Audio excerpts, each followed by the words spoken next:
Seja muito bem-vindo, meu amigo. Obrigado, Cláudia. Obrigado a todos Se aí que quiser se estão apresentar, acompanhando. para quem ainda não te conhece, acho difícil alguém não te conhecer, mas se alguém ainda não te conhece, Deixa eu tentar diminuir o tamanho dessa cara imensa aqui. Coisas da Amazônia. Bom, sou professor Eric Nakanomi, né?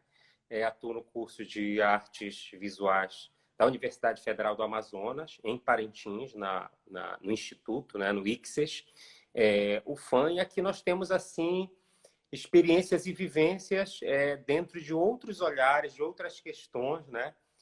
Principalmente voltadas à questão da cultura amazônica, né? Desse homem anfíbio, desse homem híbrido de águas, terras e florestas, né? Que não é um olhar romântico, é uma realidade, né? Uma realidade assim imposta às vezes das maneiras mais duras, né? Porque vivemos um capitalismo no meio da floresta, então a sobrevivência ela não se faz tão bonita como nas toadas de Boi-Bumbá, né? É uma realidade mais dura, mais delicada, né? Então, trabalho com isso e, além do meu trabalho na universidade, atuo como presidente do Conselho de Arte, que seria equivalente à figura de um produtor, de um carnavalesco, de quem trabalha com essas questões de criação de espetáculo dentro de um coletivo artístico, mas um coletivo artístico que não necessariamente é de artista, mas de pessoas que são envolvidas num brinquedo. Então, esse brinquedo tem artistas, como também tem o estudante, o professor, todo mundo aqui que se sente parte e dono desse brinquedo. legal. Olha, eu sou uma grande fã do Eric, além de ser amiga, Obrigado. muito orgulhosa de ser sua amiga, e muito orgulhosa da luta que você tá travando aí, né? Porque eu tô aqui em Manaus, o Eric tá em Parintins, a gente tá vivendo aí na pele a dor do luto, né? Então a gente está aí na força da coragem mesmo e honrando nossos mortos para fazer um trabalho bem bacana e prestigiando a vida, principalmente. Então eu e ele nós estamos aí enfim, né? Com nossas lutas diárias e eu agradeço muito por você estar preservando um momento aí para estar conversando comigo. Nós separamos aqui uma conversa que foi trazida pelos professores das redes, tanto as públicas quanto as particulares, aí do Brasil todo, que falam muito sobre como não deixar esse ensino virtual tão virtualizado. E a gente aí ficou conversando, hoje, inclusive, a gente estava falando sobre isso, né, Eric? O Eric trazendo para mim, né? Tipo, é muita responsabilidade a gente querer dizer para vocês o que dá ou não para fazer em sala de aula, nesse momento em que o nosso estudo está todo virtualizado, mas a gente pensou em algumas situações aí para tirar um pouco da parte virtual e trazer um pouco para o mundo real, para o mundo do estudante, né? Palpável, né? As artes palpáveis, como trazer um pouco dessa nossa dor um pouco para dentro da arte, né, Eric? Sim, é importante frisarmos algumas questões pré-pandemia, né? O que é arte-educação no Brasil, como é que se pensa a arte-educação no Brasil. E eu gosto muito daquela ideia da Ana May, né, no sentido de que a arte-educação ela não é apenas essa coisa sistematizada na universidade, na escola, mas ela é essa mediação que pode acontecer tanto na escola, na universidade, quanto no carnaval, na Arena do Bombódromo, no museu, ou em todas as mediações que ela se faz necessária para discutir, para trazer, para propor, né? E quando a pandemia surge, né? Ela esfrega na cara da comunidade aquela antiga discussão, né? De que inclusive é título de vários livros, né? Arte, necessidade ou luxo, a necessidade da arte, a arte, enfim, todas essas inquietações, né, elas surgem novamente mas ao mesmo tempo com uma resposta muito grande, né? Quando as pessoas elas se deparam com essas categorias, inclusive extremamente colonizadas, né? Inclusive a própria discussão, a ideia, o formato e o conceito de arte, ele é totalmente colonizado. Hoje abre muito mais as portas, mas quando as pessoas pensam, elas pensam muito dentro dessa lógica, né? Da pintura, do museu, do cubo branco, mas esquecem que toda essa produção está dentro de casa. E a pandemia vem e esfrega a Netflix, esfrega YouTube, esfrega todos esses A suportes, música, né? né? A A arte existe música para que a verdade não nos destrua. e todos esses suportes, né, trazem para a gente essa coisa é, é necessário, né? Claro que é necessário, né? Eu acho que para além do vírus que nós estamos enfrentando aí sem cuidado algum, a não ser os nossos, existe uma situação muito maior que as outras doenças que vão surgir, principalmente de caráter psíquico, né? E aí estamos todos nós aí em discussões e um Brasil despreparado, um país despreparado por não tratar a arte com todo o seu cuidado. Imagine a arte pensada dentro daqueles suportes terapêuticos como é a arte-terapia, né? Então, nós viramos, de fato, uma grande saída, uma grande possibilidade, mas, ao mesmo tempo, assim, estamos aqui despreparados, né? Despreparados porque ninguém esperou, ninguém planejou, e há uma necessidade muito grande de um preparo, de um cuidado, inclusive didático, pedagógico, para pensar esses momentos. Então, houve assim, um consumo convulsivo de produtos, de objetos, de sistemas, enfim, de artes, né? Nesse momento. E vem aí outra questão, que é o foco da nossa conversa, que é a questão da educação, né? Como que nós vamos tentar humanizar, né, um processo tão delicado e, ao mesmo tempo, que virou frio e necessário, que é o uso desses suportes e ferramentas na educação. A gente entende que, por outro lado, as artes já fazem uso de tecnologias educacionais, né? Há uma série de situações e discussões da videoarte, da videodança, mas existem outras, e em sua grande maioria, outras linguagens que são de caráter sensoriais, que são de caráter extremamente...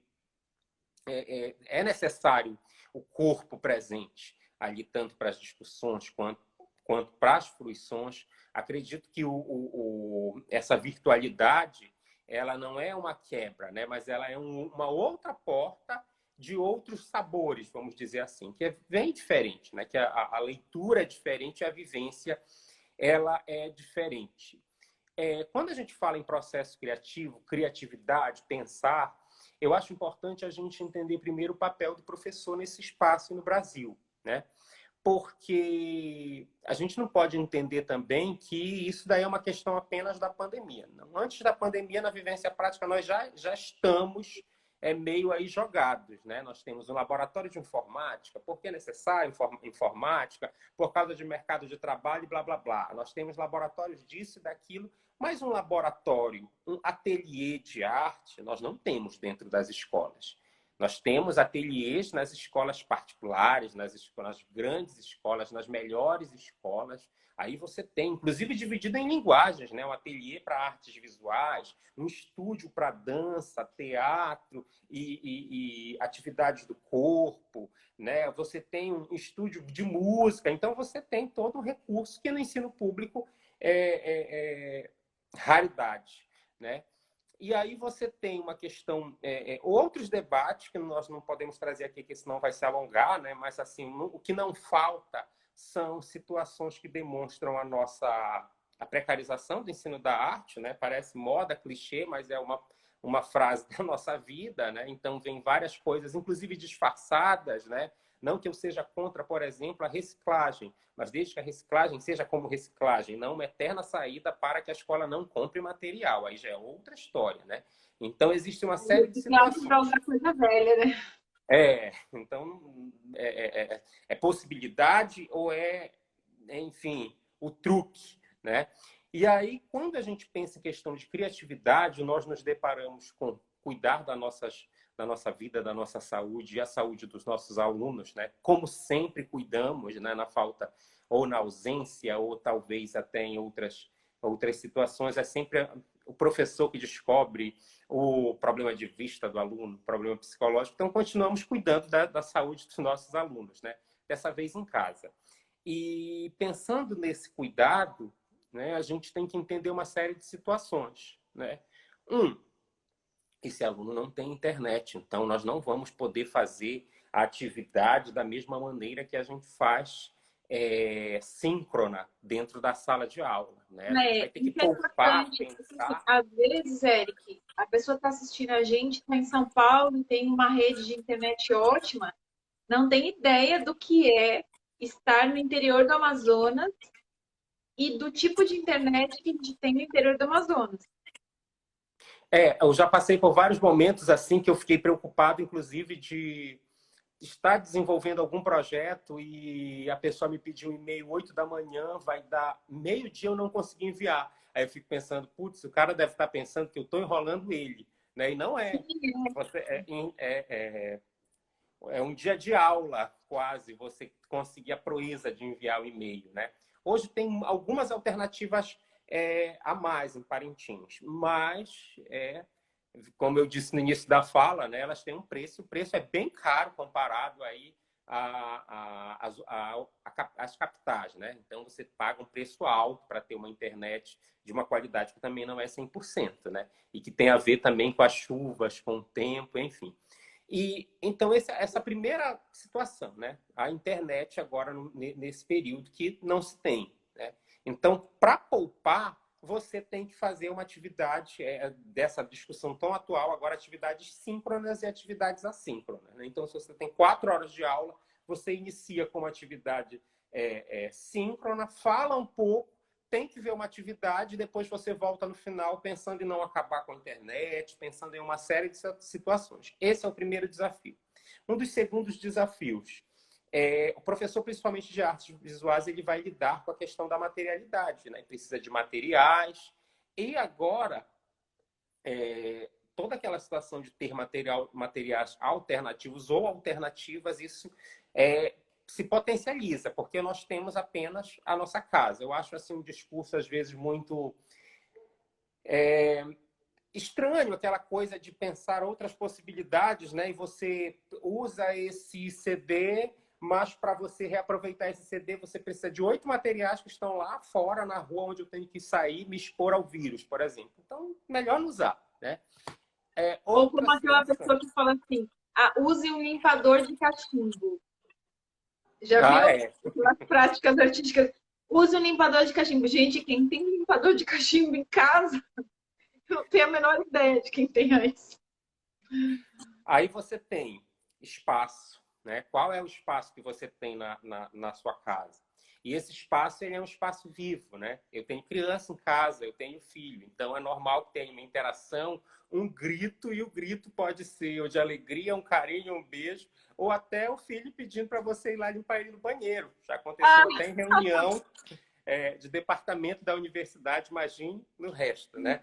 E, enfim, no meio de tudo isso, né, você está ali com todas essas respostas para dar, né? E eu quero dizer para vocês que eu parto do princípio de que criatividade e processo de criação, ele não está, e você não vai encontrar nessa live, e também você não vai encontrar em nenhum outro livro, um quantitativo de receitas de bolo, né? Você não vai ter assim passos para ser criativo. Pode ter exercícios, podem ter outras discussões que vêm de outras áreas, né? Que não são as de arte, né?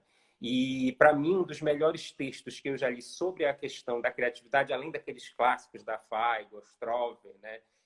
Mas o melhor assim que me deixa muito atento nessas discussões, principalmente por estar num lugar né, como é a Amazônia, atuando uma universidade pública na formação de professores que vão atuar na escola pública e em escolas que podem ser da zona rural, podem ser da zona ribeirinha e que terão que morar na beira do rio, às vezes até sem energia elétrica, com todas essas situações de Brasil,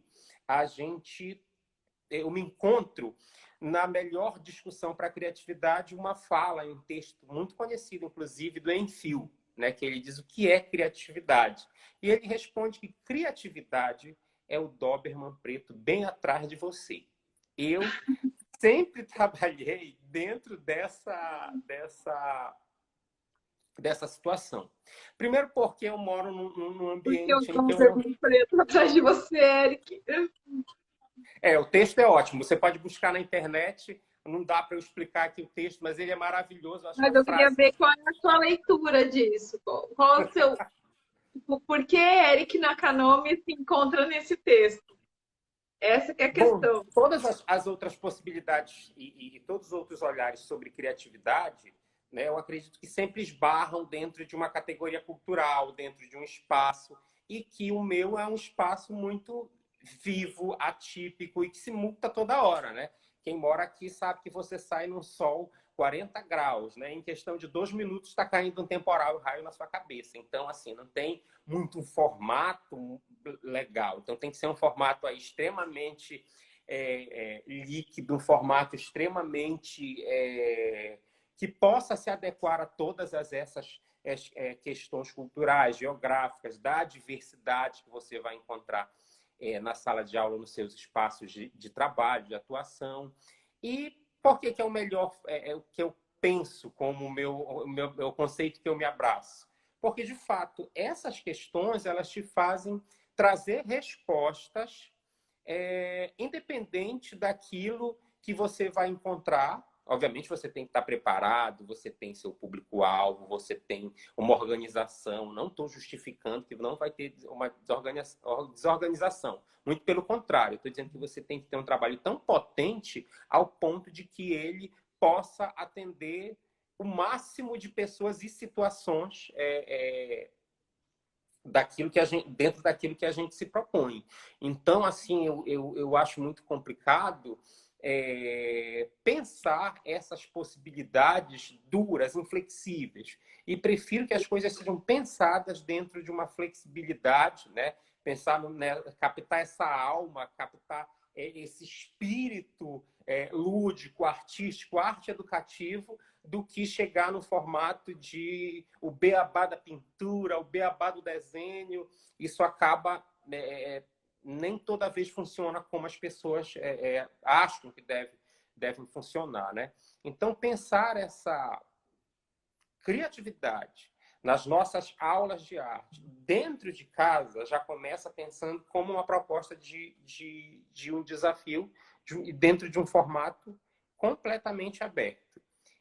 A primeira coisa que eu entendo é que eu tenho um cuidado com a coisa de educação à distância, né? Eu não sou um apreciador, admirador da educação à distância. O meu pensamento neste momento aqui é que é a saída mais viável, e dentro dessa saída mais viável eu tenho que pensar a possibilidade melhor para que eu possa aproximar o aluno daquilo que ele precisa, daquilo que ele necessita. Eu não penso que seja a melhor saída, né? Neste momento, sim. Então, assim, eu tenho muito cuidado com isso. E pensando essas possibilidades, né, eu penso sempre que a criatividade ela tem que estar muito voltada àquilo que você se propõe a trabalhar, né? E aquilo que você se propõe a trabalhar, eu não estou falando apenas de ferramentas didáticas, pedagógicas, mas muito aquilo que você carrega com você para atuar nas suas aulas, né? Eu penso que o trabalho ele traz uma marca, uma impressão muito de quem vai atuar, e nesse caso é esse artista professor, né? Eu, por exemplo, em todo o meu processo artístico, inclusive nos processos coletivos em que eu atuo, aparece muito, né? Quem sou eu, o que eu faço, como eu penso, né? E isso vai além das razões óbvias, porque eu sempre tento buscar a melhor maneira de eu trabalhar, a melhor maneira de eu me entender nesse espaço. E desculpem a abstração que eu estou tentando trabalhar, justamente por essa ideia de não haver formato, mas de manifestar ou de potencializar o formato ou o pensamento que cada um tem dentro de si, né? Que senão eu penso que não seja tão poético e artístico, né? E acho importante essa coisa de quebrar essa receita de bolo e dentro dessa quebra você buscar questões dentro das suas atividades que possam lhe dar ali um caminho que aproxime as suas aulas, né? Existem, sim, alguns formatos, eu até peguei aqui alguns que eu já usei em aulas, né? Eu uso em aulas como exemplo para que os discentes eles possam trazer alternativas e que possam entender que aquilo existe. Mas eu, particularmente, não gosto que se pegue a atividade pronta no livro e desenvolva na sala de aula. Porque, para mim, o mecanismo da criação é a criação, né? Então, por exemplo, tem os bem comuns que são conhecidos nas nossas atividades, né? Tem esse aqui que não é tão antigo, né? Tem um dos Tatites, são bem antigos. Tem uns mais atuais, que são recentes. Esse da Cobongó é maravilhoso, né? Que é o Arte Brasileira para Crianças. Então, ele traz atividades pensando a arte brasileira, né? A pintura brasileira, atividades de artistas assim que vem desde da história da arte antiga até os artistas contemporâneos, mas eu particularmente prefiro aqueles artistas que trabalharam questões muito dentro de um critério da liberdade artística e fizeram a sua brincadeira a partir daí. E aí eu trouxe um exemplo também de livro, mas dentro dessa categoria que eu estou falando, né? De uma ação, de um start, de um cutucar que vai te fazer acordar mais do que as receitas de bolo, que um artista, inclusive poucas pessoas sabem da existência desse trabalho, né? Geralmente a gente pensa, né, o Keith Haring como artista de rua que trabalhou lá nos Estados Unidos com as suas intervenções urbanas, mas não imagina que ele também fez um trabalho e deixou uma sementinha dentro de propostas arte-educativas. E ele não fez com esse intuito, mas é um livro, inclusive, que eu conheci nas aulas de mestrado, em aulas de processos criativos, e me apaixonei. Porque eu já via por aí, nas livrarias, alguns resultados disso. Rasgue esse diário, destrua esse livro, papapá. É ótimo. Mas não sabia que se tinha um pezinho aqui com a gente na arte educação. Então, esse aqui é um livro, né? O livro da Nina, Para Guardar Pequenas Coisas. Eu sou apaixonado por esse livro porque ele vai trabalhar... o que é esse livro? É o Keith Haring, que foi convidado para um aniversário e ele não queria levar um presente comprado. Ele não queria levar um CD, um DVD, sei lá, um objeto. Então, ele queria fazer algo para a Nina, né? Que era a filha do amigo dele, né? Então ele propôs a essa criança uma série de fazeres. E esses fazeres, quando a gente pensa assim, mas não são fazeres assim, recria a obra da Tarsila, ou recorte monte. Não são fazeres nesse sentido.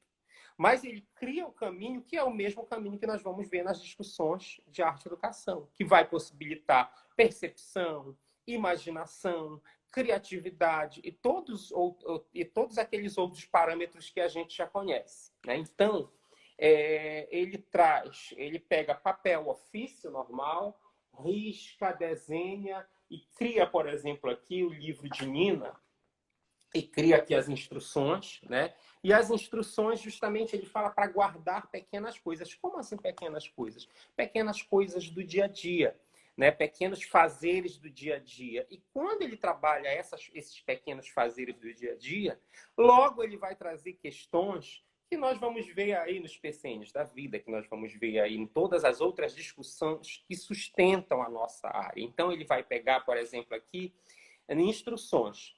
Siga essas instruções. Dois, esse é um livro de pequenas coisas, as pequenas coisas da Nina. Coisas que você encontra, coleciona, faz, desenha, coisas que as pessoas lhe dão, que você quer guardar neste livro. Mas o mais importante é pequenas coisas.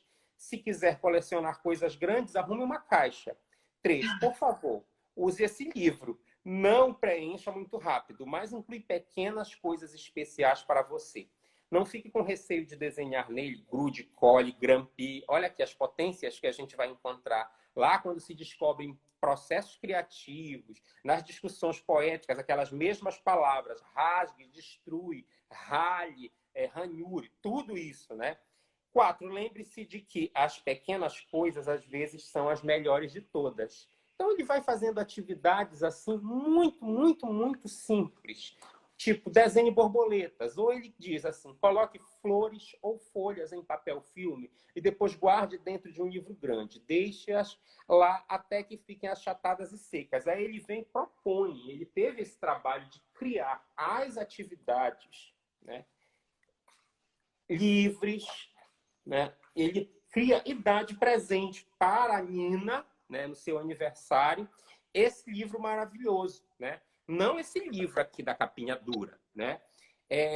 Hoje, Nina Clemente mora nos Estados Unidos, já é adulta, não é mais uma criança, é chefe de cozinha super sensível às artes, né? E o livro, ela conseguiu, depois do falecimento do Hering, ela conseguiu transformar aqui esse livro, que era só dela, para todas as crianças do mundo. Então, conhecer Kate Haring além das ruas norte-americanas, mas também aí com essas potências arte-educativas.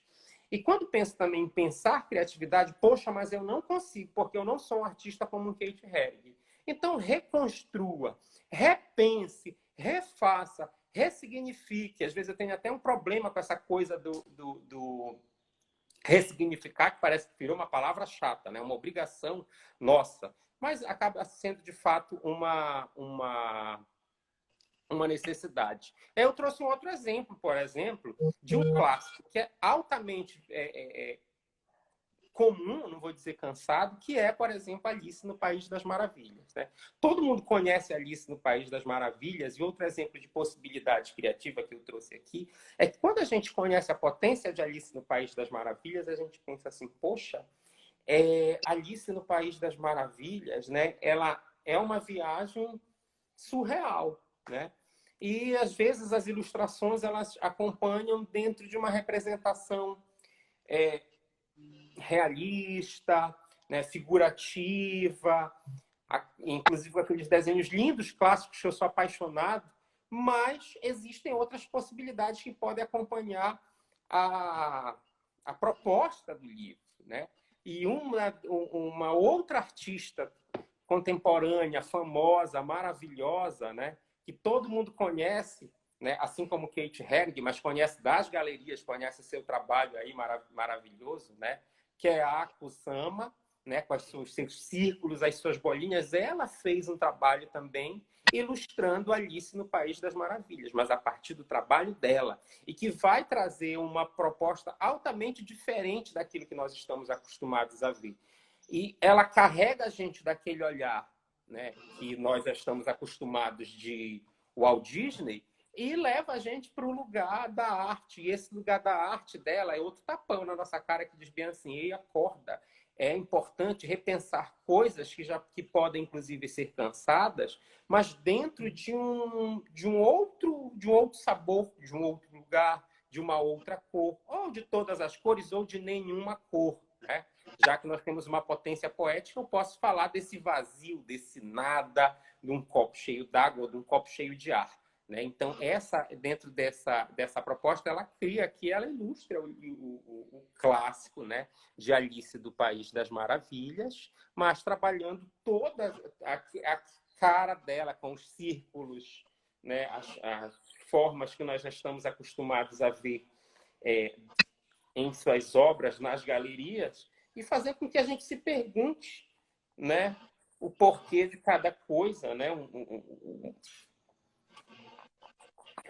né, do seu passeio lá de Tinai, E sem ter, de fato, aquela figuração que nós já estamos acostumados a ver, né? De repente, pode ser um detalhe da leitura que virou a potência total do trabalho dela, né? Então, ela traz, ela carrega para a gente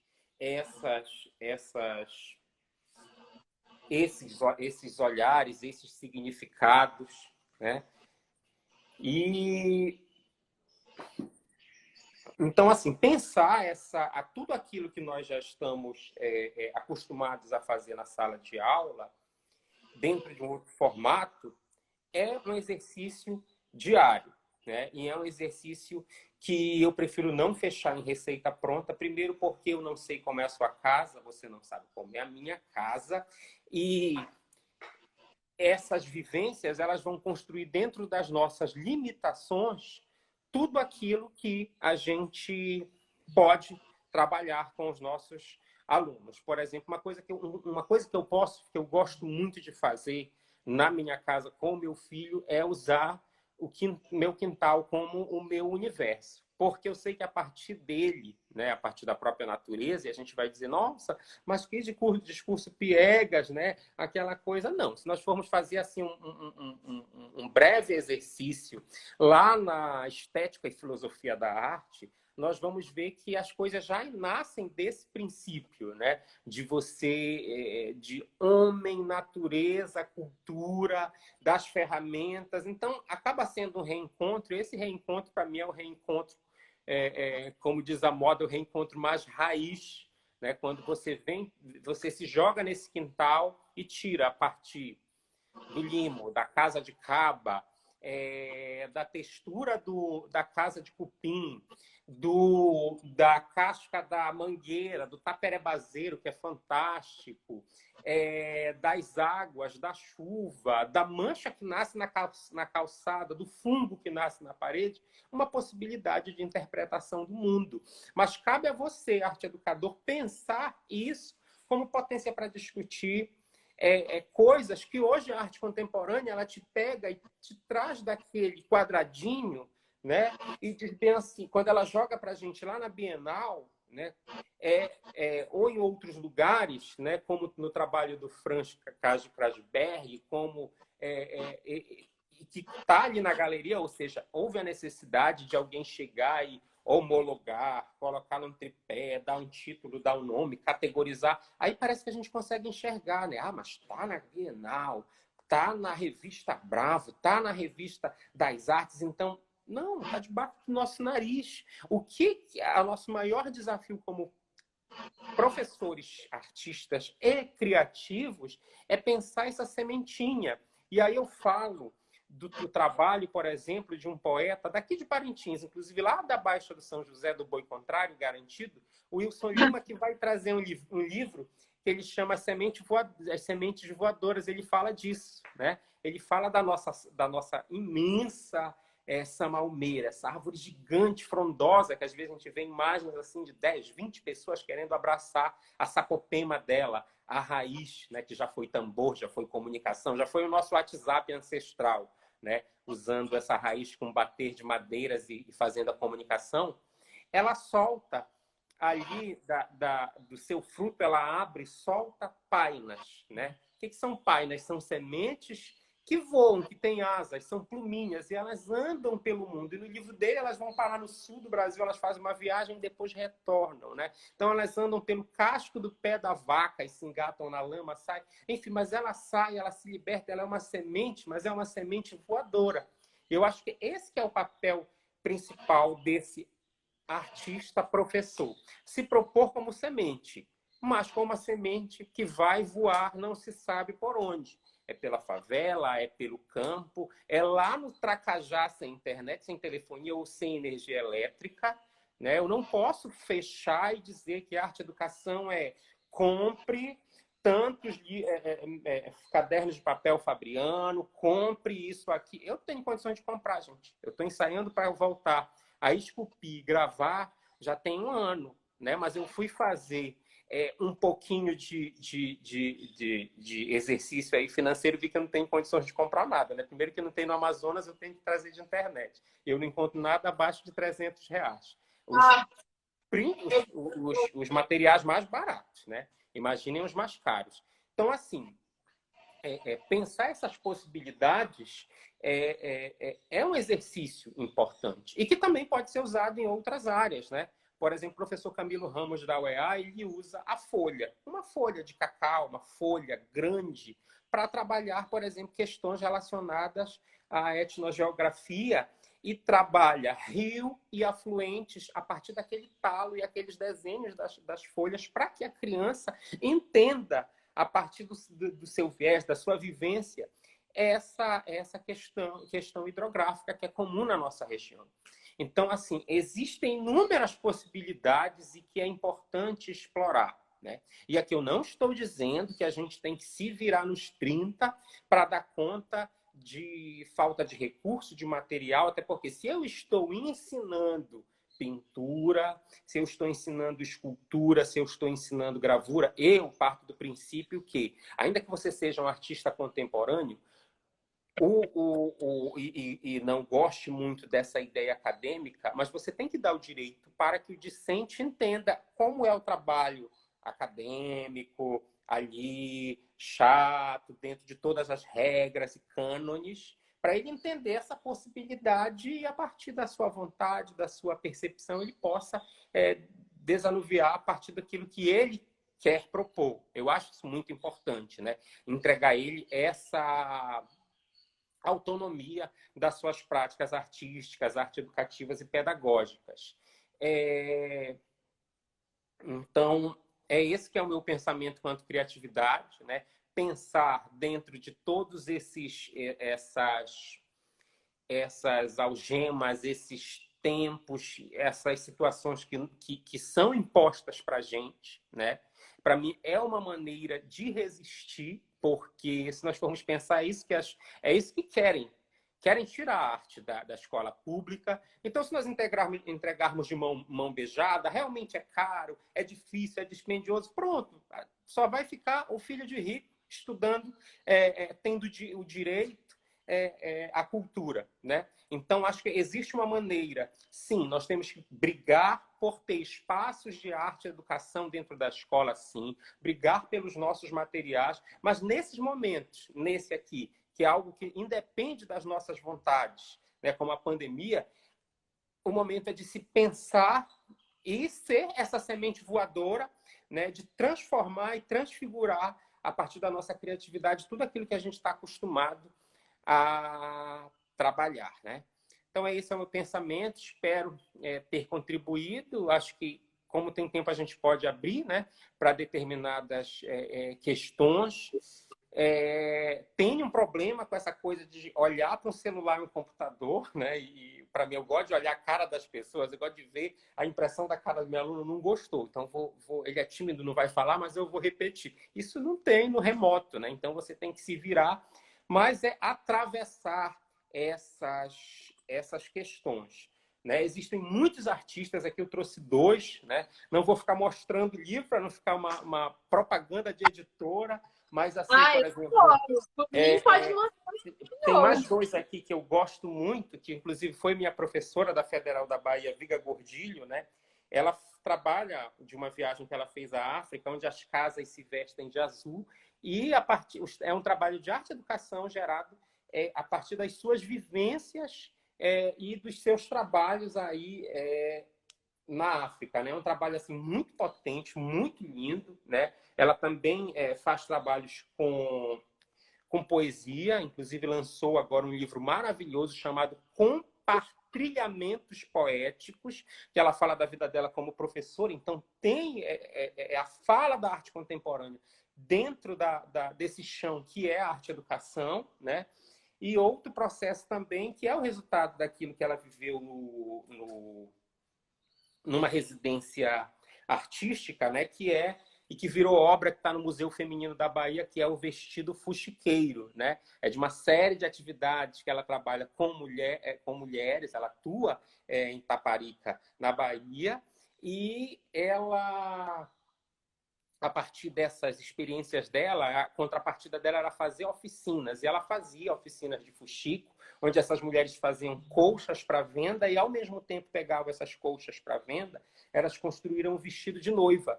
E ela gravava as aulas com autorização e essas mulheres contavam histórias da sua vida, da sua memória. Então, hoje é um vestido visual e sonoro. Esse vestido está no canto do museu, você chega perto dele e ouve muitas conversas, muitas falas, por isso que o nome é o vestido fuxiqueiro. Então, você fica ali querendo ouvir histórias de pessoas que você não conhece, ele é maravilhoso, né? Então, tem outros e outros assim que são extremamente maravilhosos para ler e se entender nesse exercício criativo de professor e artista.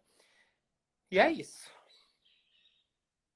Olha, eu vou te confessar que, assim, primeiro, se alguém está assistindo essa live depois, não tem como assistir no 1:25, 1:30, 2 de agilidade, porque o Eric fala muito rápido. É um prazer sempre te escutar. É incrível como eu fico muda, assim, eu fico parada escutando, eu poderia passar o dia inteiro, a noite toda te ouvindo, e seria um prazer inenarrável. Verdade, assim, eu sou muito sua fã. Quando você falou do vestido fuxiqueiro, eu lembrei de um trabalho que eu fiz na Praia Grande, como professora, eu e a professora de educação física, nós fizemos um trabalho com fuxico, com os alunos. E foi muito interessante, porque quando a gente falou de trabalhar com tesoura e agulha com alunos que vinham de uma realidade bem difícil, né? Então, a área de mangue, né? Com algumas facções aí, a gente sempre disputava os nossos alunos com tráfico, né? Então, assim, nossa, os alunos vão trabalhar com agulha, com tesoura, isso daí não vai dar certo, os alunos vão se machucar. E foi um trabalho muito, muito criativo. Então, assim, a gente vinha com 2 ideias durante a semana e os alunos, no final de semana, eles traziam 5 ideias e 5 produtos diferentes e vários bonecos, várias propostas dimensionais e tudo mais. Então, assim, a gente sempre tem que entender que o nosso aluno ele sempre vai muito além do que a gente consegue imaginar, né? É muito, muito prazeroso. E eu sinto que nesse momento de educação virtual, os alunos sentem muita necessidade de ter algo palpável, né? Então, assim, é o tátil, né? Eu tenho que pegar, eu tenho que sentir que eu estou produzindo algo, eu tenho que sentir que eu estou, de alguma forma, aquele ensino está se concretizando. Aqui em Manaus, pelo menos, eu acho que talvez até menos em algumas capitais do Brasil, mas aqui em Manaus a gente tem muito ensino privado que pensa o ensino conceitual como antagônico à prática, né? Então, eu tenho estudantes de música, por exemplo, que dizem que deram aula de música teórica. Aí eu falo, mas, enfim, como isso, né?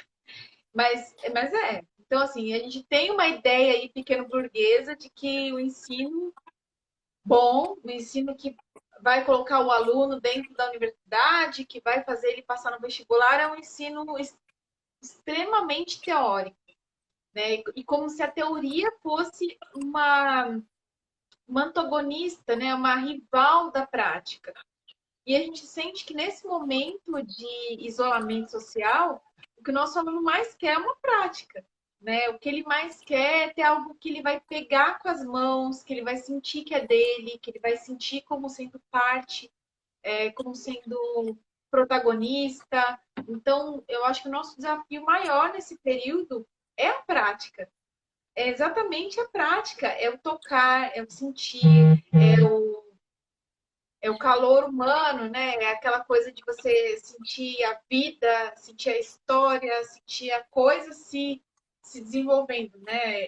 É muito estranho quando você pensa que crianças muito pequenas estão passando 4, 5 horas assistindo aula no celular, no computador, e como que essas crianças vão encarar a vida depois desse período, né? Eu acho que os psicólogos que lutem, né, depois desse período, para mim, o meu desafio maior enquanto arte educadora é trazer a prática.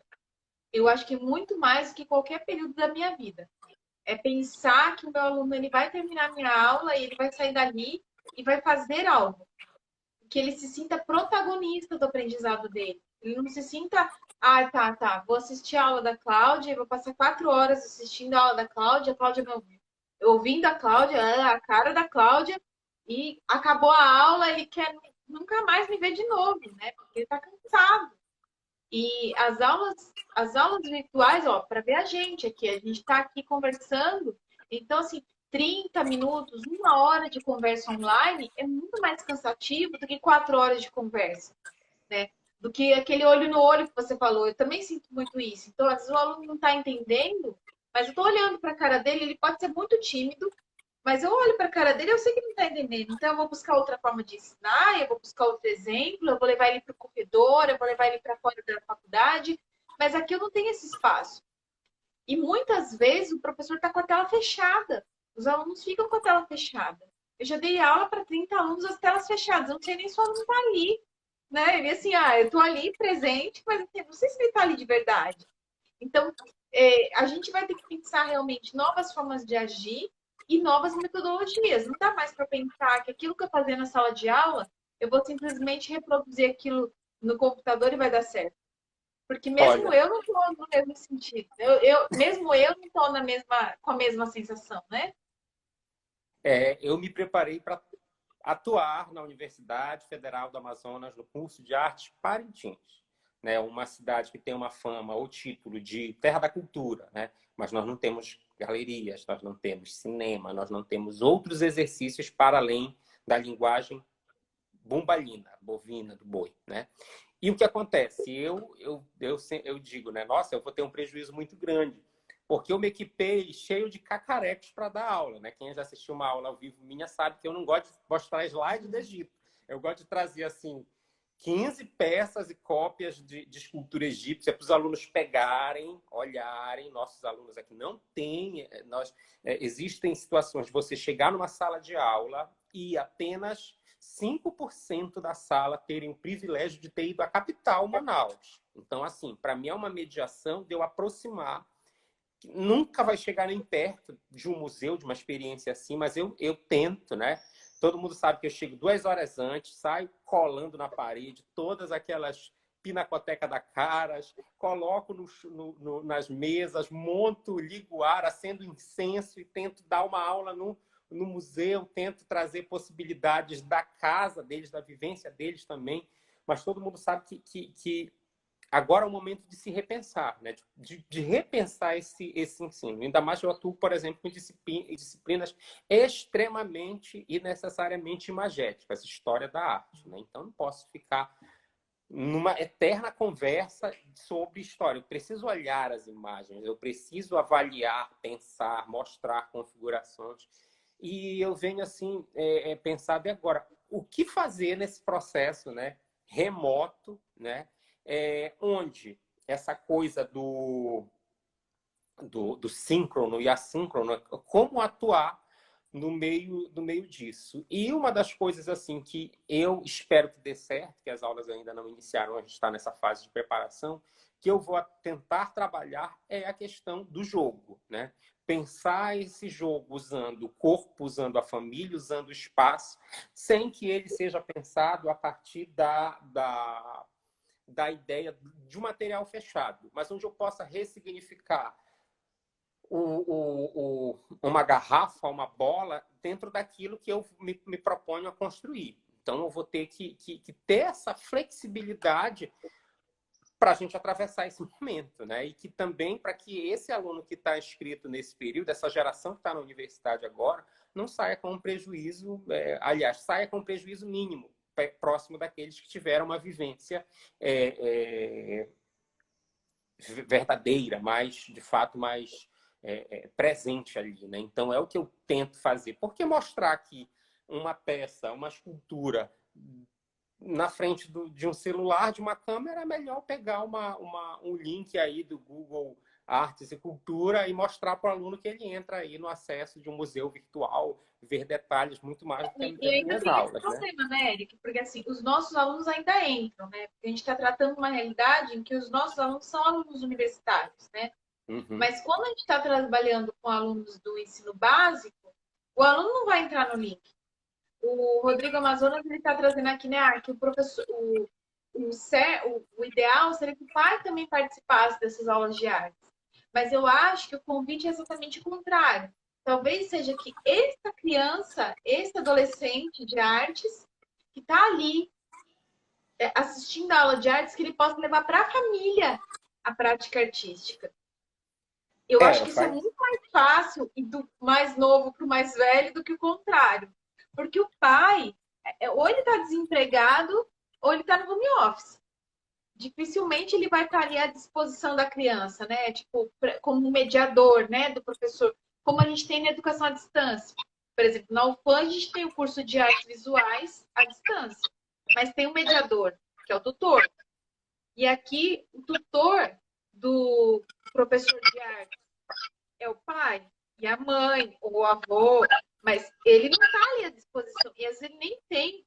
Então, quando a gente está falando assim do professor de artes, mas o professor de português, o professor de matemática, o pai às vezes nem chegou, ele nem sabe aquele conteúdo que está ministrando. Então, ele vai ter muita dificuldade em estar ali mediando esse conhecimento como aquilo que gostaria que fosse.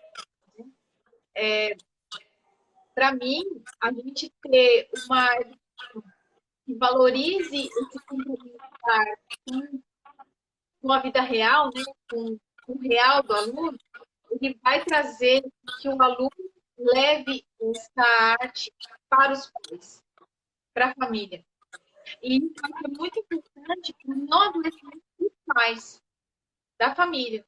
Porque uma vida sem arte é bem complicada. Né? Totalmente. Não sabe muito que é isso que a gente está inserido, né, e tal, mas assim, já estamos em sofrimento, né? Não quero diminuir aí o sofrimento de quem é artista, mas aquele pai, aquela mãe que está criando seu filho em cativeiro, né? Porque, benzinhos, né? Estamos há um ano aí criando criança dentro de casa. Sem arte é muito mais complicado. Então, acho que minimizar essa sensação de clausura, né? A arte tem muito o que enriquecer, né?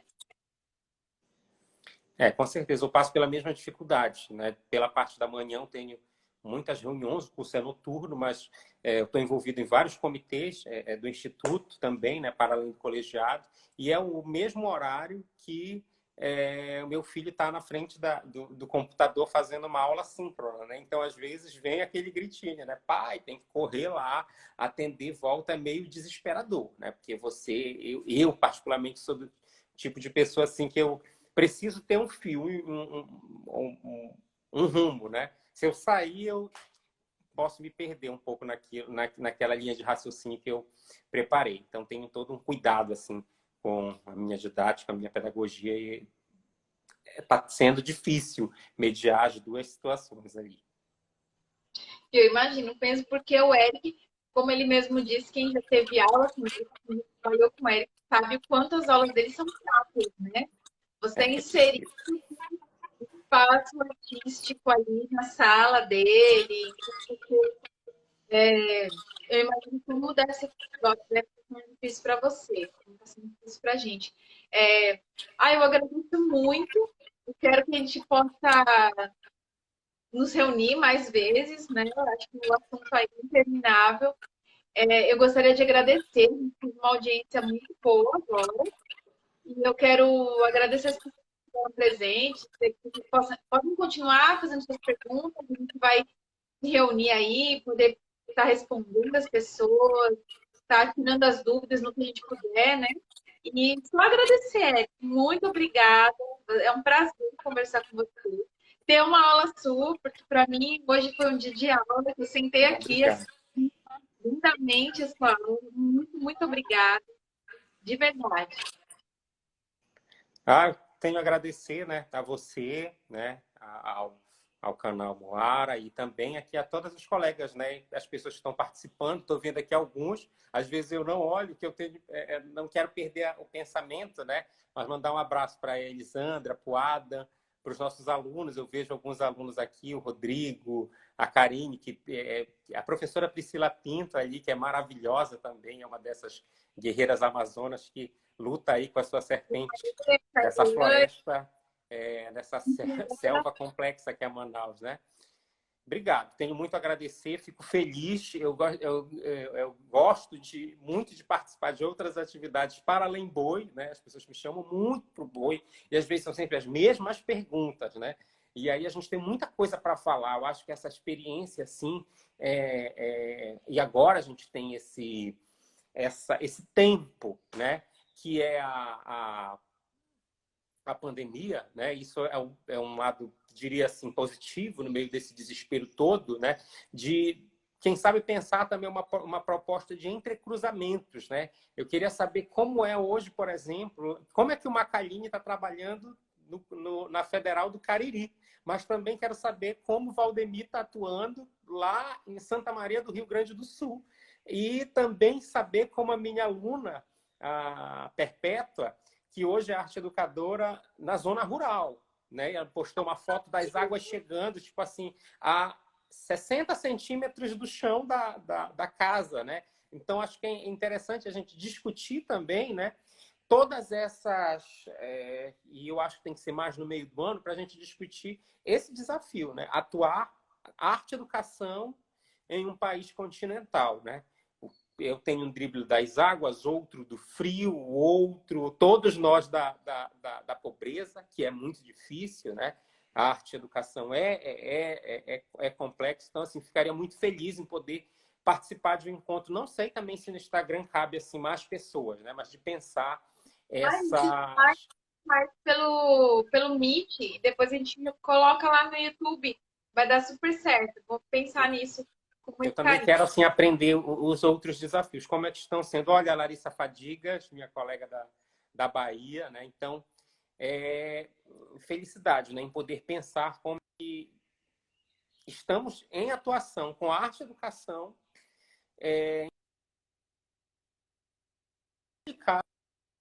Ai, o Eric, sua transmissão falhando. As pessoas estão aqui ao nosso Voltou. redor querendo o pão, pelo menos, né? E que não tem. Então, assim, o desafio não vem só apenas professor à aula, professor me ajuda também. Então, é delicado, é doloroso, né? Então, espero que tenhamos paciência e força para lutar. Eu acredito que as coisas vão sair a partir dessa luta, que está difícil. Mas a gente vai sair dessa. Tomara. Obrigada, Eric. Obrigada a todos vocês. Estou muito feliz e até mais. A gente continua numa próxima. O Eric já está super convidado para o próximo encontro, tá bom? Obrigado. Beijão para Até a você. próxima. Tchau, pessoal. Obrigada.